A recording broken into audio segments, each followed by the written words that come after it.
അതും അറിയാത്ത ഒരു സ്ഥലത്ത് ഒരുപാട് പേരാണ് നമ്മളെ സഹായിക്കാൻ വേണ്ടി വന്നത് കേട്ടോ. ഈ കാവേരി നദിയിലേക്ക് അത് എറിയുകയും അതിന്റെ തീരത്ത് നിന്നിട്ട് ഈ പ്രദേശത്തിന് 3 ശാപങ്ങൾ നൽകിയിട്ട് ഈ റിവറിൽ ചാടി ആത്മഹുതി നടത്തി എന്നാണ് പറയുന്നത്. കൊട്ടവഞ്ചി നിന്ന നിൽപ്പിൽ തന്നെ ഇങ്ങനെ തിരിക്കുന്ന ഒരു പരിപാടി ഇവർക്ക് ഉണ്ട് കേട്ടോ. ആടിനെ മേയ്ക്കുന്ന ചേച്ചിയുടെ കയ്യില് ടാബൊക്കെ ഉണ്ട്. നിനക്ക് അടുത്ത ജന്മം ഉണ്ടെങ്കിൽ എന്താവണം എന്നാണ് നിന്റെ ആഗ്രഹം, അല്ലെങ്കിൽ ആരാവണം എന്നാണ് ആഗ്രഹം? ഞാനിപ്പോ നിന്നിട്ടാണ് ഇവരുടെ ഈ വീഡിയോ എടുക്കുന്നത് കേട്ടാ. ഫെമി എങ്ങനെയുണ്ട്? പേടിയും അതുപോലെ തന്നെ സന്തോഷം. ചുറ്റും വെള്ളല്ലേ. അണ്ണൻ ഒരുപാട് ദൂരെ വന്നു. വലിയൊരു ലോഹത്തിന്റെ തളികയാണ് നമ്മൾ സഞ്ചരിക്കാൻ വേണ്ടി ഉപയോഗിക്കുന്നത് കേട്ടോ. അതേപോലെ ഈ ഒഡയാർ രാജവംശത്തിന് ഈ ശാപം ഫലിച്ചോ? എന്നിട്ട് യഥാർത്ഥത്തിൽ അവർക്ക് മക്കളില്ല. മൈസൂർ രാജവംശത്തിന് കുട്ടികളില്ല, എന്നിട്ട് അവര് ദത്തെടുത്തിട്ടാണ്. നമസ്കാരം. അപ്പോ ഞങ്ങൾ ഇന്ന് പോകുന്നത് മൈസൂരിൽ നിന്ന് ഏകദേശം 50 കിലോമീറ്റർ ദൂരത്തുള്ള ഒരു ബീച്ചിലേക്കാണ് കേട്ടോ. തലക്കാട് ബീച്ച് എന്നാണ് ആ ഒരു ബീച്ചിന്റെ പേര്. ബീച്ച് എന്ന് പറയുമ്പോൾ നമ്മൾ വിചാരിക്കും കടലിനോട് ബന്ധപ്പെട്ട് കിടക്കുന്ന ഒരു ബീച്ചായിരിക്കുമെന്ന്. ഒരിക്കലുമല്ല, കാവേരി നദിയിലെ ഒരു ബീച്ചാണ് നമ്മൾ ഇന്ന് കാണാൻ വേണ്ടി പോകുന്നത്. ആ ബീച്ച് എങ്ങനെ രൂപപ്പെട്ടു എന്നതിനെ കുറിച്ച് വളരെ കൗതുകമുണർത്തുന്ന ഒരു കഥയുണ്ട്. അത് കേട്ടപ്പോൾ തന്നെ അത് കാണണം എന്നൊരു ആഗ്രഹം തോന്നി. കാവേരി നദീതീരത്തുള്ള ഈ ബീച്ച് അതിമനോഹരവും അതേപോലെ തന്നെ ഒരുപാട് കഥകൾ ഉറങ്ങുന്ന ഒരു ബീച്ചാണെന്ന് കേട്ടിട്ടുണ്ട്. അപ്പൊ നമുക്ക് അതൊന്ന് കാണാം. നേരിട്ട് അത് എങ്ങനെയാണെന്നുള്ളത് കേട്ടതുപോലെ തന്നെയാണോ എന്നൊക്കെ ഒന്ന് അറിഞ്ഞിട്ട് വരാം. അങ്ങനെ മൈസൂരിലെ അതിമനോഹരമായ ഈ പാതയിലൂടെ തലക്കാട് ബീച്ച് ലക്ഷ്യമാക്കിക്കൊണ്ട് ഞങ്ങളുടെ യാത്ര ഇങ്ങനെ മുന്നോട്ട് പോയിക്കൊണ്ടിരിക്കുകയാണ്. ഇവിടെയോരാളെന്നെ കാത്തിരിക്കുന്നുണ്ടെന്നറിയുന്നതാണെന്റെ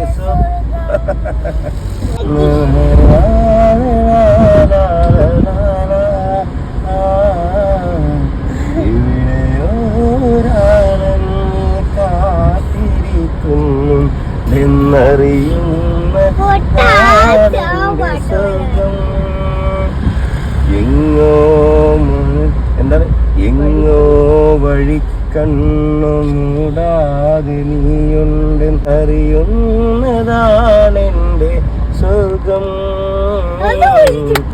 എവിടെയോരാളെന്നെ കാത്തിരിക്കുന്നുണ്ട് അറിയുന്നതാണെന്റെ സ്വർഗം. റിവർ ബീച്ചിലേക്ക് പോകുന്ന വഴിക്ക് ഏറ്റവും ആദ്യം തന്നെ നമ്മൾ കണ്ടത് ഇങ്ങനെ ഒരു കാഴ്ചയാണ് കേട്ടോ. കണ്ടില്ലേ? ഇത് നമ്മൾ പഞ്ചസാര ഉണ്ടാക്കാൻ ഉപയോഗിക്കുന്ന ഷുഗർ കെയിനാണ്, കരിമ്പാണ്. അതിങ്ങനെ കുറേ പേര് ചേർന്നിട്ട് ഒരു ട്രാക്ടറിൽ ലോഡ് ചെയ്തുകൊണ്ടിരിക്കുകയാണ്. ഒരു കുഞ്ഞ് ട്രാക്ടറിൽ എത്രയധികം പൊക്കത്തിലാണ് ഇതിങ്ങനെ ലോഡ് ചെയ്യുന്നത് എന്നുള്ളത് ഒരു അത്ഭുത കാഴ്ച തന്നെയാണ് കേട്ടോ. കണ്ടില്ലേ? ഏറ്റവും പൊക്കത്തിൽ നിൽക്കുന്ന ആളാണ് ഇതൊക്കെ അവിടെ അടുക്കി വെച്ചുകൊണ്ടിരിക്കുന്നത്. ഇടയിൽ ഒരാള്, പിന്നെ താഴെ നിന്ന് എടുത്തു കൊടുക്കാൻ വേണ്ടി 2 പേര് കേട്ടാ. ഇദ്ദേഹമാണ് ഇതിന്റെ ഡ്രൈവർ കേട്ടാ. അപ്പൊ നമ്മള് വേറൊരു ഭാഷക്കാരൻ ഇങ്ങനെ വീഡിയോ എടുക്കുന്ന കണ്ടപ്പോ പുള്ളിക്കാരൻ ചിരിക്കുന്നുണ്ട്. അല്ല, ഹായ് പോല. ഇത് കണ്ടില്ലേ? ഇവിടൊക്കെ ഇങ്ങനെ കരിമ്പുകൾ ഇങ്ങനെ കൂട്ടിയിട്ടിരിക്കുകയാണ്. അതേപോലെ തന്നെ നമ്മള് ജിമ്നിക്കുട്ടനെ നിർത്തിയതിന്റെ പുറകിലൊക്കെ ഇങ്ങനെ ഇതുപോലെ കരിമ്പ് ഇങ്ങനെ കൂട്ടി വെച്ചിരിക്കുകയാണ് കേട്ടാ. കണ്ടില്ലേ? നമ്മൾ വരുന്നത് ആക്ച്വലി ഈ ഒരു ദിശയിൽ നിന്നാണ് കേട്ടോ. അതായത് മൈസൂർ എന്ന് പറയുന്നത് ഈ ഒരു ഭാഗത്താണ്. അപ്പോൾ ഏകദേശം 11 മണി കഴിഞ്ഞ ഒരു സമയമായിട്ടുണ്ട്. പക്ഷെ ഞങ്ങൾ ബ്രേക്ക്ഫാസ്റ്റ് കഴിച്ചിട്ടുണ്ടായിരുന്നില്ല. അപ്പൊ നോക്കുമ്പോഴാണ് ഇതുപോലെ അടിപൊളിയായിട്ടുള്ള ഒരു കഫേ കണ്ടു കേട്ടോ. അപ്പോൾ എന്തായാലും ഇവിടെ വണ്ടി പാർക്ക് ചെയ്ത് എല്ലാവരും ഇറങ്ങിക്കൊണ്ടിരിക്കുകയാണ്. അതേപോലെ തന്നെ അതിമനോഹരമായി സെറ്റ് ചെയ്തിട്ടുള്ള ചിൽഡ്രൻസ് പാർക്ക് കൂടി ഉണ്ട് ഇതിനകത്ത്. നല്ല ഭംഗിയാണ് മൊത്തത്തിൽ കാണാന്. ഇത് കണ്ടാലറിയാം, നന്നായി പെയിന്റ് ഒക്കെ ചെയ്തിട്ട് നല്ല ഭംഗിയാക്കിയിരിക്കുകയാണ് കേട്ടോ. കണ്ടില്ലേ? ലാൻഡ്സ്കേപ്പ് ചെയ്തിട്ട് പുല്ലും കാര്യങ്ങളെല്ലാം വളർത്തി വളരെ മനോഹരമായിട്ടുള്ള ഒരു സ്ഥലമാണ്. നന്നായിട്ട് പാർക്കിംഗ് ഏരിയ ഒക്കെ ഉണ്ട്. അപ്പോൾ എന്തായാലും ഈ ഒരു കഫേയിൽ നിന്ന് എന്തെങ്കിലും കഴിക്കാന്നാണ് നമ്മൾ വിചാരിക്കുന്നത് കേട്ടാ. ഉണ്ണിമോക്ക് എന്താ വേണ്ടേ? ഫുഡോ? ഇവിടുന്ന് കഴിച്ചാൽ മതിയോ? സമൂസ വേണോ? ഓക്കെ, നമുക്ക് കഴിക്കട്ടോ. നല്ല അടിപൊളി സ്ഥലം അല്ലേ മേവിച്ച? എങ്ങനെയുണ്ട് ഈ സ്ഥലം? എങ്ങനെയുണ്ട് ശർക്കരയുടെ കോഫി? ഇത് ശരിക്കും ഈ ശർക്കര കോഫി എന്ന് വെറുതെ പറഞ്ഞാൽ പോരാ. കാരണം ഇവിടുത്തെ ഗ്രാമങ്ങളിലൊക്കെ ഉണ്ടാക്കുന്ന ഒറിജിനൽ ശർക്കരയാണ്. കാരണം നമുക്ക് കണ്ടാലും അത് ടേസ്റ്റ് ചെയ്താലും പെട്ടെന്ന് മനസ്സിലാവുന്നുണ്ട്. കാവേരി റിവർ ബീച്ചിലേക്ക് പോകുന്ന ആൾക്കാർക്ക് ഈ ഒരു കഫേ നല്ലൊരു ചോയ്സ് ആണ് അല്ലെ? റിലാക്സ് ചെയ്യാൻ ഹോട്ടലുകൾ നോക്കി കണ്ടില്ല, ഇത് കണ്ടപ്പോ ഭയങ്കര സന്തോഷമായി. നല്ലൊരു ക്ലൈമറ്റും നല്ലൊരു വൈബും അല്ലേ? അതെ, നല്ലൊരു കോഫിയും. ഇതാണ് ഫാമിലി ആയിട്ട് ട്രിപ്പ് വന്നാലുള്ള അവസ്ഥ അല്ലേ ഉണ്ണിമോളെ? മഴ മഴ ഓടിക്കോ. എനിക്ക് ഇങ്ങനെ ഇഷ്ടമില്ലാത്ത വള്ളിയിൽ നിന്ന് പൊക്കോളും ഫ്രഞ്ച് ഫ്രൈസും ഒക്കെ വണ്ടിയിൽ നിന്ന് പോപ്കോണും ഫ്രഞ്ച് ഫ്രൈസും ഒക്കെ കഴിക്കാൻ ഇഷ്ടമാണ് അല്ലേ? കാഷ്യൂനട്ട് അണ്ടിപ്പരിപ്പ് ബദാം അങ്ങനെയെല്ലാം കാഷ്യൂനട്ടും അണ്ടിപ്പരിപ്പും ബദാമും ഒക്കെ ഇരുന്ന് കഴിക്കാൻ നല്ല ഇഷ്ടമാണ് അല്ലേ? ഓക്കെ, കഴിച്ചോട്ടാ.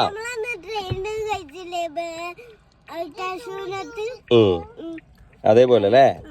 കഴിച്ചാ ഉമ്മിക്ക് കുറച്ച് പോപ്കോൺ കൊടുക്കാട്ടോ.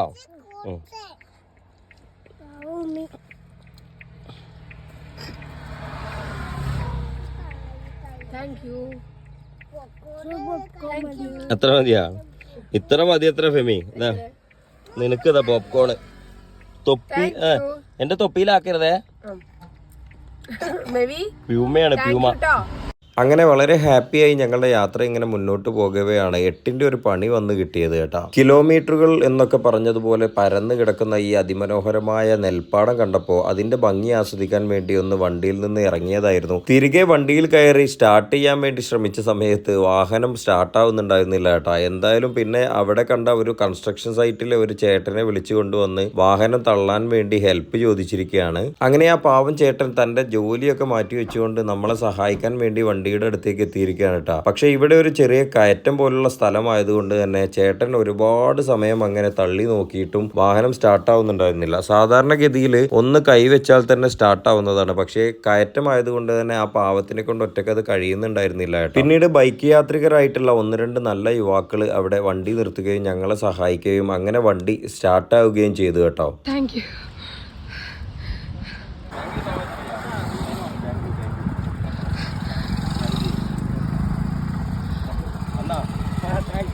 അണ്ണൻ ഒരുപാട് ദൂരെ വന്നു. മടങ്ങി വരും വഴി ഈ ചേട്ടനൊരു സമ്മാനം കൊടുക്കണമെന്നായിരുന്നു ഞങ്ങൾ മനസ്സിൽ ഉദ്ദേശിച്ചിരുന്നത് കേട്ടോ. അതിനുവേണ്ടി എവിടെ വെച്ചാണ് ഈ ചേട്ടനെ വീണ്ടും ഒന്ന് കാണാൻ കഴിയുക എന്നുള്ളത് അന്വേഷിക്കുകയായിരുന്നു ഞാൻ. പക്ഷേ ഞാൻ പറയുന്ന ഭാഷ അദ്ദേഹത്തിന് പിടികിട്ടുന്നുണ്ടായിരുന്നില്ല. അദ്ദേഹത്തിന് കന്നഡ മാത്രമായിരുന്നു അറിയുന്നുണ്ടായിരുന്നത്. നമുക്കാണെങ്കിൽ ആ ഭാഷ അറിയുകയുമില്ല. സത്യം പറഞ്ഞാലേ നമ്മൾ ഹെഡ് ലാമ്പ് ഓൺ ചെയ്തിട്ട് വണ്ടി ഓഫ് ചെയ്ത് കുറച്ച് സമയം ഇട്ടു. AC എല്ലാം ഓൺ ആയിരുന്നു. അപ്പോൾ പുറത്ത് ഒരു വീഡിയോ എടുക്കാൻ വേണ്ടി പുറത്തിറങ്ങിയ സമയത്ത് കുഞ്ഞുങ്ങൾക്ക് പ്രശ്നമാവണ്ടെന്ന് വെച്ചിട്ട് നമ്മളിങ്ങനെ AC ഒക്കെ ഓൺ ചെയ്ത് വെച്ചതായിരുന്നു. അത് ഭയങ്കര പ്രശ്നമായി, ബാറ്ററി ഡൗൺ ആയി. അപ്പോൾ കർണാടകയിൽ അതും അറിയാത്തൊരു സ്ഥലത്ത് നമുക്ക് ഒരുപാട് പേരാണ് നമ്മളെ സഹായിക്കാൻ വേണ്ടി വന്നത് കേട്ടോ. അപ്പോൾ ടൂറിസ്റ്റുകളാണെന്ന് വെച്ചോ അല്ലാതെയാണെങ്കിലും ഒരുപാട് നല്ല മനുഷ്യന്മാരെ നമുക്ക് പരിചയപ്പെടാൻ കഴിഞ്ഞു. നമുക്ക് അടിപൊളി ഹെൽപ്പാണ് കിട്ടിയത് അല്ലേ ഫെമി? അല്ലേ? അവർക്കൊക്കെ ദൈവത്തിന്റെ അനുഗ്രഹം ഉണ്ടാകട്ടെ എന്ന് പ്രാർത്ഥിക്കാണ്. ഞങ്ങൾ എന്തായാലും ഹാപ്പിയായി. 8ന്റെ പണിയായി, നെറ്റ്വർക്ക് കിട്ടുന്നില്ല. അതായത് മൈസൂരിൽ നിന്ന് നമ്മള് കാവേരി ബീച്ചിലേക്ക് പോകുന്ന സമയത്ത്, തലക്കാട് കാവേരി ബീച്ചിലേക്ക് പോകുമ്പോൾ 90 റുപ്പീസാണ് കാറിന് നമ്മൾ ടോൾ കൊടുക്കേണ്ടത് കേട്ടോ. അപ്പൊ അതിന് നെറ്റ്വർക്ക് ഇല്ലാത്തതുകൊണ്ട് പണി കിട്ടിയിരിക്കുകയാണ്. പോകുന്ന വഴി നമ്മൾ അതിമനോഹരമായ ഒരു ടെമ്പിൾ കണ്ടു. അപ്പൊ അത് ഒന്ന് കാണാൻ വേണ്ടി കയറിയതാണ്. ഇതാണ് ശ്രീ മഹാലക്ഷ്മി നരസിംഹസ്വാമി ടെമ്പിൾ എന്നാണ് പേര് എഴുതിയിരിക്കുന്നത്. സത്യം പറഞ്ഞാല് ഇവിടെ ഞങ്ങൾ വന്നത് ഒരു ഭാഗ്യമായി എന്നാണ് വിചാരിക്കുന്നത്. കാരണം ഇത് ശരിക്കും ത്രിവേണി സംഗമം ആണ് ഇവിടെ ഉള്ളത്. കാരണം ത്രിവേണി സംഗമം എന്ന് പറഞ്ഞു കഴിഞ്ഞാൽ 3 നദികളുടെ സംഗമ സ്ഥാനത്താണ് ഞങ്ങള് അറിയാതെ ഭംഗി കണ്ട് വന്നിട്ടുള്ളത് കേട്ടോ. അപ്പോ ആ 3 നദികൾ എന്ന് പറയുന്നത് ഒന്ന് കാവേരി, നമുക്കറിയാം കർണാടകയിലും തമിഴ്നാട്ടിലൂടെ ഒക്കെ ഒഴുകുന്ന കാവേരി നദി, അതുപോലെ തന്നെ സ്ഫടിക എന്ന് പറയുന്ന വേറൊരു നദി, പിന്നെ കബനി. ഈ 3 നദികളും ചേരുന്ന ഒരു സ്ഥലമാണ് ത്രിവേണി സംഗമം കേട്ടോ. അപ്പൊ ഈ 3 നദികളും നമുക്ക് കാണാൻ കഴിയും. ഇതില് സ്ഫടിക എന്ന് പറയുന്ന ഈ ഒരു നദി ഭൂമിയുടെ അടിയിൽ നിന്ന് ഉത്ഭവിച്ചു വരുന്നതായിട്ടാണ് പറയുന്നത്. 3 നദികളുടെ തീരങ്ങളിലും 3 ക്ഷേത്രങ്ങളാണ് ഉള്ളത് കേട്ടോ. അതിൽ ഈ സ്ഫടിക എന്ന് പറയുന്ന നദി ഉത്ഭവിക്കുന്ന സ്ഥലത്ത് അവിടെയും ഒരു ക്ഷേത്രമുണ്ട്. അതിന്റെ പടവുകൾ ഇറങ്ങി വരുമ്പോ അവിടെയുള്ള ഭൂമിയിൽ നിന്നാണ് ഈ ഒരു സ്ഫടിക എന്ന് പറയുന്ന നദി ഉത്ഭവിച്ചു വരുന്നത് കേട്ടോ. നമുക്കിവിടെ കാണാൻ കഴിയും. അപ്പൊ ഒരു അത്യപൂർവമായിട്ടുള്ള സ്ഥലത്താണ് നമ്മൾ വന്നു വിട്ടിട്ടുള്ളത്. ഇനി അതിന്റെ കാഴ്ചകളൊന്ന് കാണിച്ചു തരാം കേട്ടോ. ഈ ഒരു സ്ഥലത്തെ പ്രധാന അട്രാക്ഷൻ എന്ന് പറയുന്നത് നിങ്ങളിപ്പോ ഈ കാണുന്നത് പോലെ ലോഹത്തിൽ ഉണ്ടാക്കിയിട്ടുള്ള കുട്ടവഞ്ചികളാണ് കേട്ടോ. ഈ കുട്ടവഞ്ചികളിൽ നമുക്ക് പുഴയിലൂടെ എങ്ങനെ സഞ്ചരിക്കാൻ കഴിയും, അതാണ് ഇതിന്റെ ഏറ്റവും വലിയ പ്രത്യേകത. ഇതിനു വേണ്ടി പ്രത്യേകം ആളുകൾ ഇവിടെ ഉണ്ട്.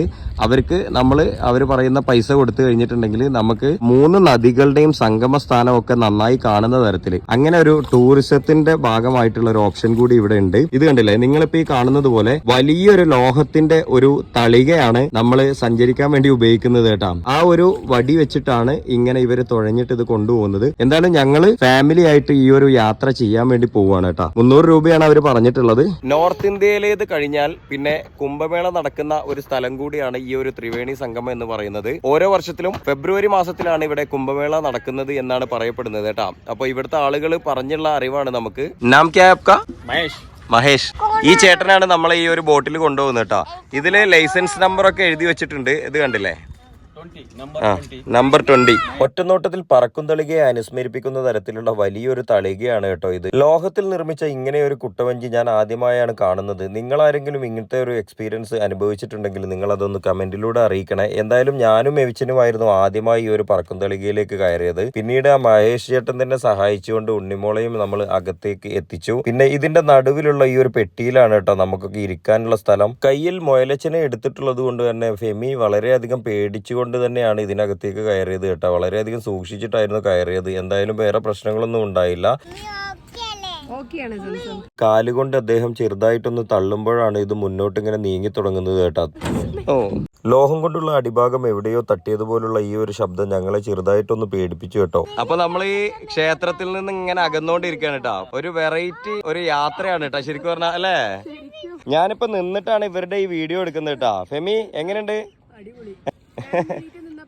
നമ്മൾ സ്പീഡിൽ പോകുന്ന മെട്രോ ട്രെയിൻ ഇല്ലേ, അതിൽ നിൽക്കുന്ന പോലുള്ള ഒരു അനുഭൂതി.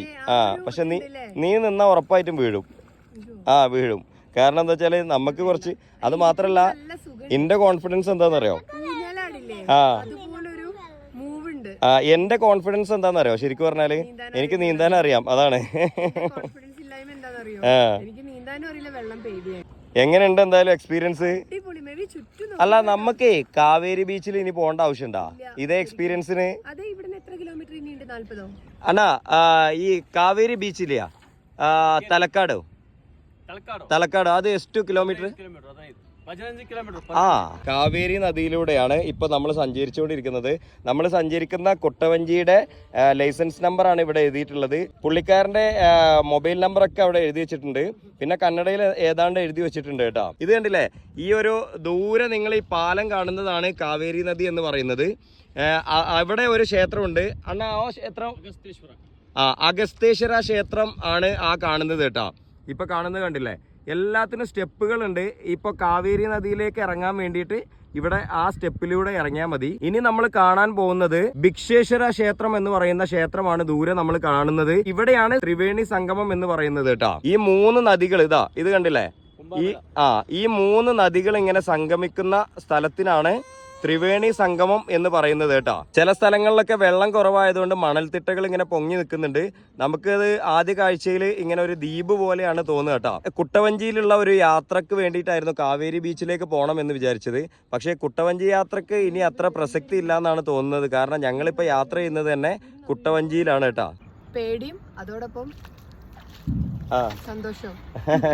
പേടിയും അതേപോലെ തന്നെ സന്തോഷം. ചുറ്റും വെള്ളല്ലേ. കുംഭമേള നടക്കുന്ന തീരങ്ങളാണ് ഇപ്പൊ നിങ്ങൾ കാണുന്നതൊക്കെ. നോർത്ത് ഇന്ത്യയിലേത് കഴിഞ്ഞാൽ ഏറ്റവും പ്രസിദ്ധമായിട്ട് ഉള്ള ഇന്ത്യയിലെ കുംഭമേളം നടക്കുന്ന സ്ഥലത്താണ് ഇപ്പൊ നമ്മളുള്ളത്. ഇപ്പൊ നമ്മൾ ഈ നദിയിലൂടെ ഇങ്ങനെ വരുമ്പോ കാവേരി, കബനി, അതേപോലെ സ്ഫടിക, ഈ 3 നദികൾ നമ്മൾ കാണുമ്പോൾ ഓരോ നദിയിലെയും വെള്ളത്തിന് ചെറിയ വ്യത്യാസങ്ങൾ ഉണ്ട് കേട്ടോ. അത് വീഡിയോയിൽ എത്രത്തോളം നിങ്ങൾക്ക് വ്യക്തമാണ് എന്നറിയില്ല. സ്ഫടിക എന്ന് പറയുന്ന ഭൂമിക്കടിയിൽ നിന്ന് ഉത്ഭവിക്കുന്ന ഈ ഒരു നദിയെക്കുറിച്ച് നമ്മൾ നേരത്തെ പറഞ്ഞാൽ, സ്ഫടികയുടെ തീരത്തേക്ക് ഇങ്ങനെ അടുക്കും തോറും സ്ഫടികം പോലെയുള്ള വെള്ളമാണ്, അല്ലെങ്കിൽ ക്രിസ്റ്റൽ ക്ലിയർ ആയിട്ടുള്ള വെള്ളമാണ് നമുക്ക് കാണുന്നത് കേട്ടോ. നിങ്ങളിപ്പോൾ ഈ കാണുന്ന ഈ വലിയ സ്തൂപം ഉണ്ടല്ലോ, ഇതിന് താഴെ മുതൽ മുകൾ ഭാഗം വരെ ഏകദേശം 60 അടി പൊക്കമുണ്ടെന്നാണ് മഹേഷ് ഏട്ടൻ നമ്മളോട് പറഞ്ഞത്. അങ്ങനെ കുട്ടവഞ്ചിയില് കുട്ടിയുമായി കുട്ടപ്പൻ എണീറ്റിരിക്കുകയാണ്. കുട്ടവഞ്ചിയിലെ കുട്ടപ്പൻ. കുട്ടനാടാണോ സ്ഥലം? അപ്പൊ കുട്ടവഞ്ചിയിൽ നിന്ന് യാത്ര ചെയ്യാണല്ലേ ഫെമി? എന്താണ്, വാട്ട് ഈസ് യുവർ എക്സ്പീരിയൻസ്?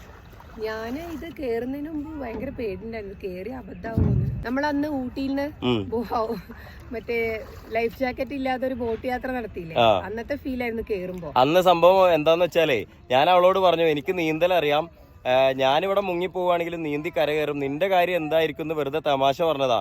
അപ്പോ കല്യാണം കഴിഞ്ഞ ഉടനെ ആയതുകൊണ്ട് പുള്ളിക്കാരത്തെ വിചാരിച്ചു ഞാൻ അവിടെ ഇട്ടിട്ട് പോകുന്നു കേട്ടാ. അപ്പൊ ആ ടെൻഷൻ എപ്പോഴും പറയും.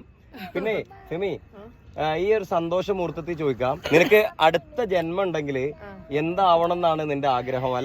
അല്ലെങ്കിൽ ആരാവണം എന്നാണ് ആഗ്രഹം? അടുത്ത ജന്മത്തിൽ എനിക്ക് മെവിച്ചനായാ മതി. മെവിച്ചനോ? അതെന്താ? മെവിച്ചൻ സാധ്യത കൊണ്ടു നടക്കണ പോലെ ഇങ്ങനെ സുഖമായിട്ട് കൊണ്ടു നടക്കുമല്ലോ. അടുത്ത ജന്മത്തിൽ മെവിച്ചനായാ മതി അത്രേ. സന്തോഷം. എനിക്കോ? എനിക്ക് സത്യം പറഞ്ഞ നീ ആയാ മതി. അതെന്താ? കാരണം സ്ത്രീ ആവാനുള്ള ആഗ്രഹം കൊണ്ടല്ല, കാരണം നിന്നെ ഞാൻ കൊണ്ടു നടക്കുന്ന പോലെ വെറുതെ നടന്നാ മതിയല്ലോ. ഒരു പണിയില്ല, വെറുതെ ഇങ്ങനെ നടക്കല്ല. ഇതൊക്കെ കേട്ട് ഇവിടെ ചേട്ടൻ ഇങ്ങനെ ചിരിച്ചോണ്ടിരിക്കുന്നുണ്ട് കേട്ടാ. ഉണ്ണിമോളെ എങ്ങനെയുണ്ട്? ബോട്ടിൽ യാത്ര ചെയ്തിട്ട് എങ്ങനെയുണ്ട് പറ. മെവിച്ച, നീ പറഞ്ഞ ഈ ബോട്ട് യാത്രയെ കുറിച്ചൊന്ന് പറഞ്ഞേ. മെവിച്ചന്റെ സന്തോഷം പ്രകടിപ്പിക്കുന്ന ഡാൻസ് ആണ്. അപ്പൊ നമ്മള് കുട്ടവഞ്ചി യാത്ര ഇങ്ങനെ തുടർന്നുകൊണ്ടിരിക്കുകയാണ്. ശരിക്കും പറഞ്ഞാൽ ഇത് രാവിലെ 6 മണി മുതൽ വൈകുന്നേരം 5 മണി വരെയാണ് കേട്ടോ ഈ കുട്ടവഞ്ചി യാത്ര ഉള്ളത്. അപ്പൊ അതുകൊണ്ട് തന്നെ നിങ്ങൾ ആരെങ്കിലും ഈ വഴിക്ക് വരികയാണെങ്കിൽ, അതായത് കാവേരി ബീച്ചിലേക്ക് പോകുന്ന വഴിക്ക് നിങ്ങൾക്ക് കാണാൻ കഴിയും ടി നരസിംഹപുര എന്ന് പറയുന്ന സ്ഥലത്താണ് ഈ ഒരു ക്ഷേത്രവും അതേപോലെ ഈ ഒരു എക്സ്പീരിയൻസ് ഒക്കെ ഉള്ളത് കേട്ടോ. ഒറ്റക്കൊക്കെ ആണെങ്കിൽ നിങ്ങൾക്ക് കുറച്ച് ചാർജ് കുറവായിരിക്കും. കാരണം ഒരു ഫാമിലി എന്ന് പറയുമ്പോൾ അവർക്ക് ഡീൽ ചെയ്യാൻ വേണ്ടി കുറച്ച് പണിയാണ്. കാരണം അവരൊക്കെ ജീവന്റെ സുരക്ഷിതത്വം അവരുടെ കയ്യിലാണല്ലോ. പിന്നെ ലൈഫ് ജാക്കറ്റ് ഒന്നും ഇവിടെ ഇല്ല, കാരണം അങ്ങനെ ഒരു നിയമം ഉണ്ടാവില്ലായിരിക്കും, അതുകൊണ്ടായിരിക്കും.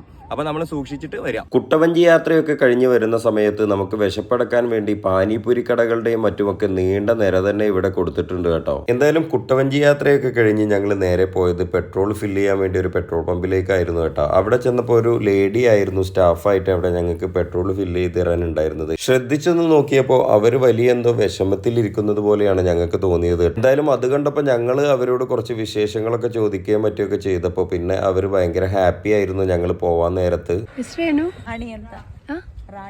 റാണി, നമ്മളിപ്പോ ഈ മുമ്പിൽ കാണുന്ന പൊക്കക്കാരനായ ഈ ചേട്ടനെ കണ്ട കൗതുകത്തിൽ ഞങ്ങളൊന്ന് വണ്ടി നിർത്തി നോക്കിയതാണ് കേട്ടാ. എന്തായാലും പുള്ളിക്കാരന് ഈ റോഡൊന്ന് ക്രോസ് ചെയ്യാൻ അനുവദിച്ചു കൊടുക്കണം. ഏകദേശം ഉണ്ണിമോളെക്കാളും ഹൈറ്റ് വരുന്ന ഒരു പൊക്കക്കാരൻ ചേട്ടനാണ് കേട്ടോ ഈ ദേശാടന പക്ഷി. എന്തായാലും ഇവിടെ ഏക്കറുകളോളം അല്ലെങ്കിൽ കിലോമീറ്ററുകളോളം ഇങ്ങനെ പരന്നു കിടക്കുന്ന നെൽപ്പാടങ്ങളാണ് നമ്മൾ മുമ്പ് കാണിച്ചിട്ടുണ്ട്. ഇങ്ങനെ നീണ്ടു പരന്നു കിടക്കുന്ന ഈ നെൽപ്പാടങ്ങളുടെ പരിസരത്തുള്ള ഏതെങ്കിലും മരങ്ങളിലായിരിക്കാം കേട്ടോ ഇവരുടെ താമസം. നല്ല മനോഹരമായ കാഴ്ചകൾ കാണിച്ചു തരാം. ഒരടിയിൽ ഇത് കാണാൻ നമ്മൾ മുന്നോട്ട് പോണില്ല. വായോ, നിർത്തി നമ്മൾ ചിലപ്പോ ഡെസ്റ്റിനേഷനിൽ എത്താതെ പോയിന്ന്. സത്യം, എന്നാലും നമുക്ക് ഇത് കണ്ടിട്ട് പോയാൽ മതി. സത്യം, ഇതൊക്കെ കണ്ടാൽ നമുക്ക് നിർത്താതിരിക്കാൻ പറ്റില്ല അല്ലേ.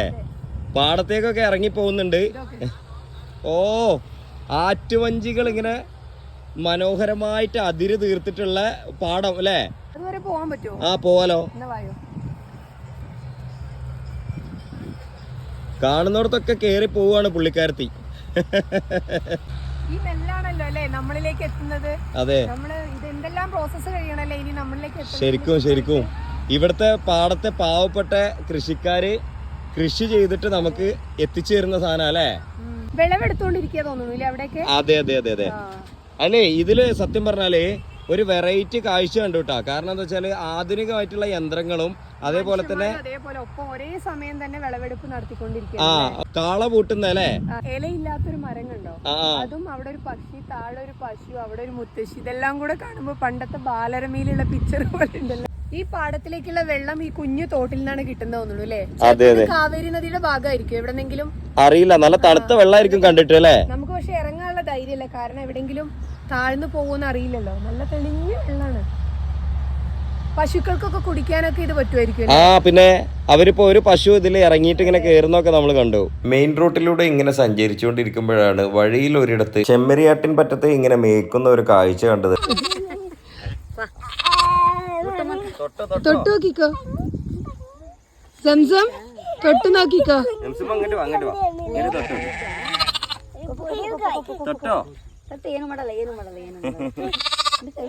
ഉഴിഞ്ഞെടുക്ക്, പാവം മാവ, ഉഴിഞ്ഞെടുക്ക്. ഇങ്ങനെ ഒഴിഞ്ഞെടുക്ക്, ഇങ്ങനെ ഒഴിഞ്ഞെടുക്ക്.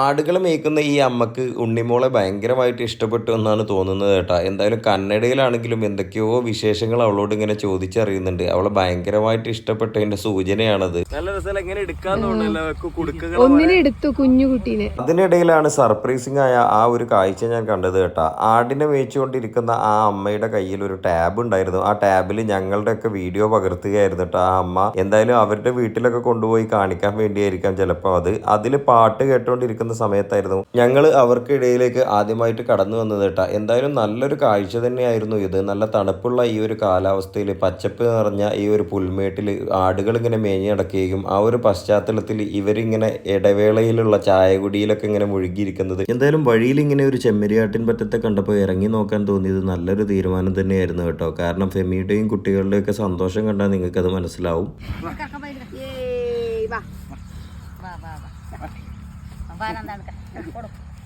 യാത്ര പറയേ, ഞങ്ങള് പോയിട്ട് വരാന്ന് പറയും.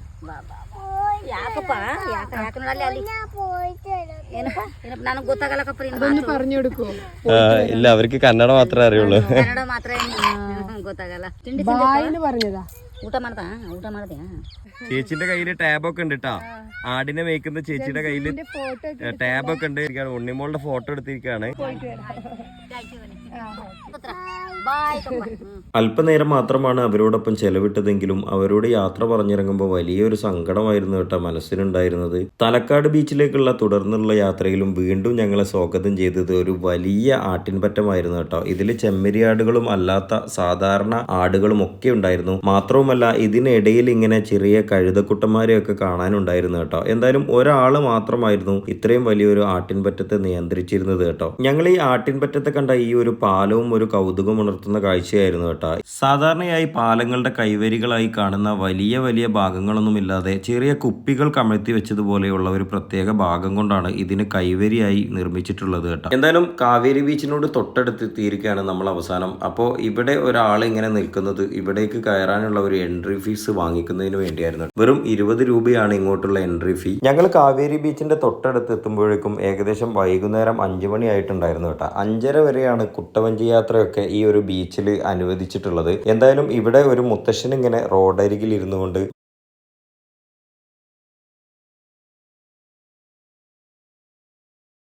ഇവിടെ ഇറങ്ങിയപ്പോൾ തന്നെ ഹോട്ടലിന്റെ ഉടമസ്ഥയായിട്ടുള്ള ഈ ഒരു നല്ല അമ്മയായിരുന്നു കേട്ടോ ഉണ്ണിമോളെയൊക്കെ വണ്ടിയിൽ നിന്ന് പുറത്തിറക്കിയതൊക്കെ. എങ്ങനെയുണ്ട് ഇവിടുത്തെ ഫുഡ്? ഇഷ്ടായോ? എന്റെ പൊന്നെ, ശരിക്കും നമ്മളെ നാട്ടിൽ നിന്ന് സദ്യ കഴിച്ചോളൂ. എങ്ങോട്ട് വെക്കും? അത് തൈരല്ലേ? ഇവിടെ ഇവിടെ പശുവിനെ വളർത്തുന്നുണ്ട്. ഇതൊക്കെ ഇവിടെ പശുവിനെ വളർത്തുന്നുണ്ട്. അവരെന്നെ അവരെ കൈകൊണ്ട് ഉണ്ടാക്കുന്ന തൈരാണ്. ശരിക്കും ഉണ്ടല്ലോ, നമ്മൾ ഒറിജിനൽ തൈര്, ഒരു കലർപ്പും ഇല്ലാത്തത്. നമ്മൾ ഈ പാക്കറ്റിൽ നിന്നൊക്കെ വാങ്ങി കഴിക്കുന്നില്ലേ, ഇത്രയും നാള് കഴിച്ചില്ലേ, അത് വെറും കച്ചറ സാധനമാണെന്നുള്ളത് ഇത് കഴിക്കുമ്പോഴാണ് മനസ്സിലാവുന്നത്. നമുക്ക് ടേസ്റ്റ് വീഡിയോയിൽ കാണിച്ചു തരാൻ പറ്റൂലല്ലോ. കുട്ടിക്കാലത്ത് വീട്ടിലുണ്ടാക്കി കഴിച്ചിരുന്ന ആ തൈരിന്റെ ആ ഒരു ശരിക്കും super.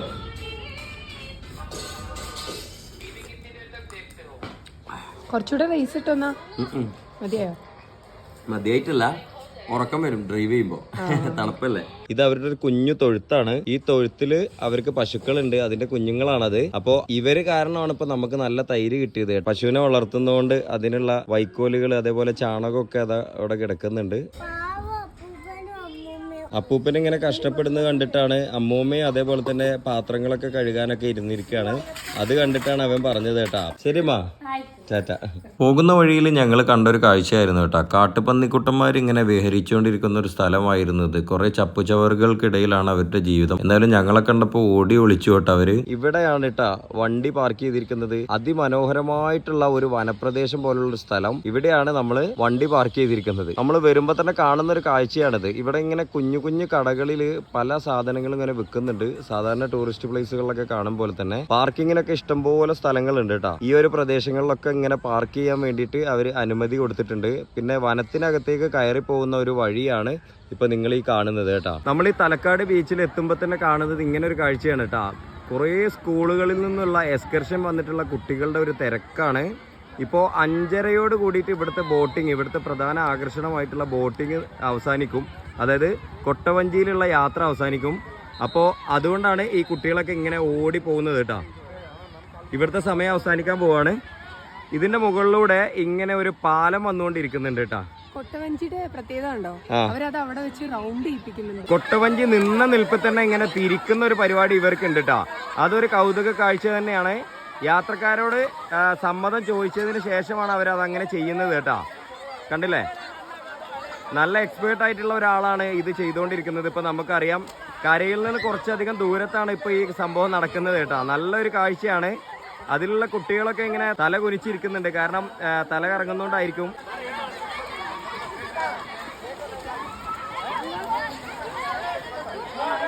It was actually good. We wanted to try this one. It was good, I think. Yeah, how long have you been in this boat? Around 5 minutes. 5 minutes. Yeah. Okay, all of you are satisfied with this? Yeah, I'm satisfied. Okay, first time you are doing? No, I'm doing for this 4th time, I think. 4th time. Yeah. So you are from I'm from Bangalore. Bangalore? Yeah. So you came here many times before now? Not here. In other places, I have tried so many. Okay, okay. It was a good experience. I have Aha. experienced the first time, which he rolled. Okay, thank you. Thank you, sis. ഇവിടെ നമ്മൾ വരുന്നതിന് മുമ്പ് കേട്ട ഒരുപാട് കഥകളുണ്ട് ഈ beach എങ്ങനെയാണ് ഉണ്ടായത് എന്നുള്ളത്. നീ നേരത്തെ പറഞ്ഞിരുന്നു, അതെന്തായിരുന്നു ഫെമിയ കഥ? ഇവിടെ കർണാടകയിലെ വിജയനഗര സാമ്രാജ്യത്തിന്റെ ഗവർണർ ആയിരുന്നു തിരുമല രാജൻ. അദ്ദേഹത്തിന്റെ ഭാര്യയാണ് അലമേലു അമ്മ. അപ്പൊ ആ കാലത്ത് മൈസൂർ ഭരിച്ചിരുന്നത് വൊഡയാർ രാജവംശമാണ്. അപ്പൊ അവര് ഈ തിരുമല രാജൻ അസുഖബാധിതനായി മരണപ്പെട്ടപ്പോ ഈ വൊഡയാർ രാജാക്കന്മാര് വിജയനഗരം ആക്രമിച്ചു. അങ്ങനെ അതിനുശേഷം അലമേലു അമ്മയുടെ ആഭരണങ്ങളും അതുപോലെ തന്നെ രത്നങ്ങളും എല്ലാം അവർ ആവശ്യപ്പെട്ടു. പക്ഷെ അത് നൽകാൻ അലമേലു അമ്മ സമ്മതിച്ചില്ല. അപ്പൊ അവര് തുടരെ ആക്രമിച്ചുകൊണ്ടേയിരുന്നു. അപ്പോ അതിന്റെ ആ ഒരു വൈരാഗ്യത്തില് അലമേലു അമ്മ തന്റെ ആഭരണങ്ങളും അതുപോലെ തന്നെ വജ്രങ്ങളും വിലപിടിപ്പുള്ള എല്ലാ ആഭരണങ്ങളുമായിട്ട് റിവറിന്റെ അടുത്ത് വന്ന് ഈ കാവേരി നദിയിലേക്ക് അത് എറിയുകയും അതിന്റെ തീരത്ത് നിന്നിട്ട് ഈ പ്രദേശത്തിന് 3 ശാപങ്ങൾ നൽകിയിട്ട് ഈ റിവറിൽ ചാടി ആത്മഹുതി നടത്തി എന്നാണ് പറയുന്നത്. അപ്പോ ആ ശാപങ്ങൾ എന്തൊക്കെയാണെന്ന് വെച്ചാൽ ഈ പ്രദേശം മുഴുവൻ മരുഭൂമിയായി പോവട്ടെ എന്നും, പിന്നെ ഒന്ന് മൈസൂർ രാജവംശത്തിന് ഒരിക്കലും സന്താനഭാഗ്യം ഇല്ലാതെ പോവട്ടെ എന്നും, അതുപോലെ തന്നെ ഈ കാവേരി നദി നിറയെ ചുഴികൾ നിറഞ്ഞതാവട്ടെ എന്നുമായിരുന്നു. അപ്പൊ നമുക്കറിയാം ഈ പ്രദേശം മുഴുവൻ മരുഭൂമി പോലെയാണ് കാണുന്നത്.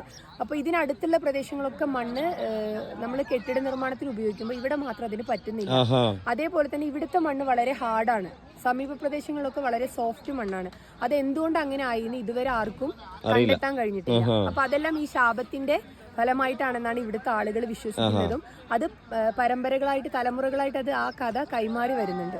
പക്ഷെ നമുക്ക് നമ്മുടെ വിവേകത്തിന് അത് ചിലപ്പോൾ ഉൾക്കൊള്ളാൻ പറ്റില്ല. പക്ഷെ അത് അങ്ങനെയാണ് അവരിത് ചരിത്രമായിട്ട് തുടർന്നുകൊണ്ട് പോകുന്നത്. ഓക്കെ, അതേപോലെ ഈ വൊഡയാർ രാജവംശത്തിന് ഈ ശാപം ഫലിച്ചോ? എന്നിട്ട് യഥാർത്ഥത്തിൽ അവർക്ക് മക്കളില്ല. മൈസൂർ രാജവംശത്തിന് കുട്ടികളില്ല. എന്നിട്ട് അവർ ദത്തെടുത്തിട്ടാണ് പരമ്പരകളെ നിലനിർത്തുന്നത്.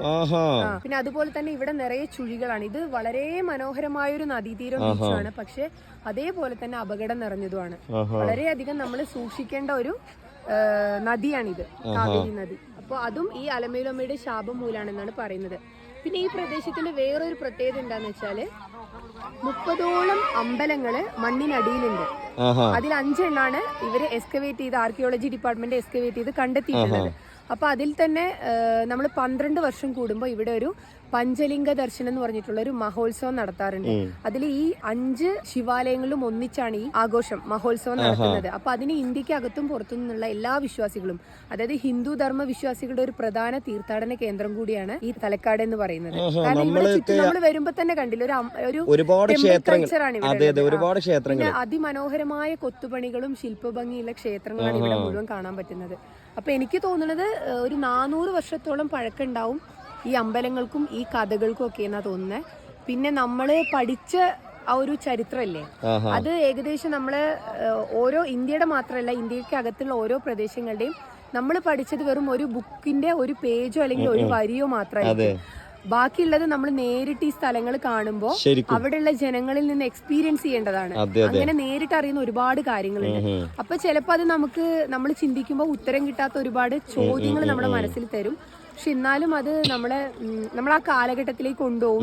ആ കാലത്തുള്ള ആളുകള്, അന്നത്തെ ആ ഒരു ഭരണ രീതികൾ, അതൊക്കെ നമ്മളെ ഒരുപാട് ഇൻഫ്ലുവൻസ് ചെയ്യും ഈ സ്ഥലത്ത് വന്ന് ഇത് കാണുമ്പോൾ. പക്ഷെ അലമേലു അമ്മയുടെ ഈ ഒരു ശാപം കാരണം സത്യം പറഞ്ഞാല് ഇവിടെ ഇങ്ങനെ ഒരു ബീച്ച് പോലെ മരുഭൂമി പോലെ ആയതുകൊണ്ട് യഥാർത്ഥത്തിൽ ഇവിടെ ഒരു ടൂറിസം കേന്ദ്രം കൂടി ആയി എന്നാ തോന്നുന്നത്. ശാപത്തിന്റെ കഥ വളരെ കൗതുകമുള്ളതാണ്. അതേപോലെ തന്നെ മൈസൂർ രാജവംശത്തിന്റെ, അതുപോലെ ശ്രീരംഗപട്ടണം, ചോള രാജാക്കന്മാരെ കുറിച്ചൊക്കെ ഒരുപാട് കഥകൾ ഇങ്ങനെയുണ്ട്. അതൊക്കെ കേട്ട് കഴിഞ്ഞാൽ നമുക്ക് ഇങ്ങനെയൊക്കെ സംഭവിക്കുമോ എന്നുള്ളത് തോന്നും. ശരിക്കും യഥാർത്ഥ യഥാർത്ഥത്തിൽ നമ്മൾ മൈസൂർ വരുന്ന ടൂറിസ്റ്റുകൾ ഇതുപോലുള്ള സ്ഥലങ്ങൾ, ഈ ഒരു സ്ഥലമൊക്കെയാണ് ഈ തലക്കാട് അല്ലെ, തലക്കാട്. ഈ Talakkad river beach, Kaveri river ബീച്ചൊക്കെയാണ് യഥാർത്ഥത്തിൽ സന്ദർശിക്കേണ്ടത് അല്ലെ. കാരണം വല്ലാത്ത വേറിട്ടൊരു അനുഭവമാണ്. കർണാടകയിൽ അതും മൈസൂരിന്റെ അടുത്തൊരു ഇങ്ങനെ ഒരു പ്രദേശം ഉണ്ടെന്ന് അറിയില്ല അല്ലെ. 50 കിലോമീറ്റർ എന്ന് പറഞ്ഞാൽ നമ്മളെ നാട്ടിലെ പോലെയല്ല, അതിമനോഹരമായ നല്ല റോഡുകൾ, അതും കണ്ണിന് കുളിർമയേകുന്ന, കണ്ണ് തുറന്നു വെച്ച് തന്നെ ഇരിക്കണം അല്ലെ. അത്രയും മനോഹരമായ കാഴ്ചകൾ. കാര്യം നമ്മള് ശ്രദ്ധിച്ചോന്നറിയില്ല, നമ്മൾ വരുന്ന വഴികളില് നമ്മൾ ഭംഗിയുള്ള ഒരു റോഡ് കണ്ട് അതിലേക്ക് ഇറങ്ങുമ്പോഴൊക്കെ അവിടെ മനോഹരമായ ക്ഷേത്രങ്ങൾ ഉണ്ടാവും. അവിടെ ഇതുപോലെയുള്ള നദീതീരം, അതുമായി ബന്ധപ്പെട്ട ഒരുപാട് വ്യാപാരങ്ങളൊക്കെ നമ്മൾ കണ്ടു. ശരിക്കും പറഞ്ഞാൽ ടൂറിസ്റ്റുകൾ ഒരിക്കലും പോവാത്ത സ്ഥലങ്ങളിൽ പോലും നമുക്ക് പോകാൻ പറ്റും. അപ്പൊ അങ്ങനെ നമ്മൾ അതിനായിട്ട് ഇറങ്ങിയാൽ മാത്രമേ അങ്ങനത്തെ സ്ഥലങ്ങൾ കാണാൻ പറ്റൂ. മൈസൂരിൽ ഇങ്ങനെ ഒരു ടൂറിസ്റ്റ് കേന്ദ്രം ഉണ്ടെന്ന് ഒരു പക്ഷെ പലർക്കും അറിയില്ല അല്ലെ. പലർക്കും അറിയില്ല. ഇത് ഇവിടെ വരാതെ മൈസൂര് വന്നു പോയിട്ട് ഒരു കാര്യമില്ല അല്ലെ. മൈസൂർ ടൂറിന് വരുന്നവർ ചിലപ്പോൾ 1 ഡേ 2 ഡേ ട്രിപ്പ് ആയിട്ട് വരുമ്പോ അവര് മാക്സിമം സൂ, പാലസ്, അങ്ങനെ ആ ഒരു സറൗണ്ടിങ് നഗരം മാത്രം കുറച്ച് കാര്യങ്ങൾ കണ്ട് കവർ ചെയ്ത് ഈവനിങ് ആകുമ്പോൾ തിരിച്ചു പോവായിരിക്കും ചെയ്യുന്നുണ്ട്, അല്ലെങ്കിൽ പിറ്റേ ദിവസം.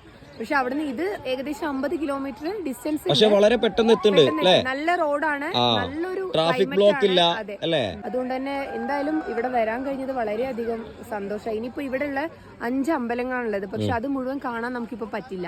ഇരുട്ടായി അല്ലേ, ഇരുട്ടുമാണ്. അപ്പോ ഇപ്പൊ തൽക്കാലം എന്തായാലും ഇത് കണ്ട സന്തോഷത്തിൽ നമുക്ക് ഇവിടുന്ന് പോവാം. ഓക്കെ, എന്നാ വിട്ടാലോ പോവാം അല്ലേ.